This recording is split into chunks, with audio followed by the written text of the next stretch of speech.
सिमुलिया जिला ड्रग्स विभाग औषध दुकान ले जांच। बालेश्वर जिला सिमुलिया थाना अंतर्गत मार्कणा बजार थिबा विभिन्न औषध दुकान ले आज ड्रग्स विभाग पक्षरु जांच करा जायछि। बालेश्वर ड्रग्स इन्स्पेक्टर मोनालिसा मल्लिक नेतृत्व में यह जांच होइतिबा जणा पड़िछि। सिमुलिया अंचलर किछि औषध दुकान और होलसेलर को द्वारा नकली औषध बिक्री और लाइसेंस न थाई दुकान करितिबा नै पूर्वरु विभिन्न समय अभियोग होइतिला।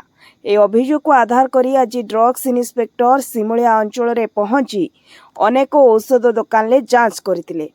जांच समय विभिन्न प्रकार औषधर सैंपल संग्रह करा जाई टेस्ट पाई पठा जाइतिबा ड्रग्स इन्स्पेक्टर सूचना दैछंती। Bureau report local news 7।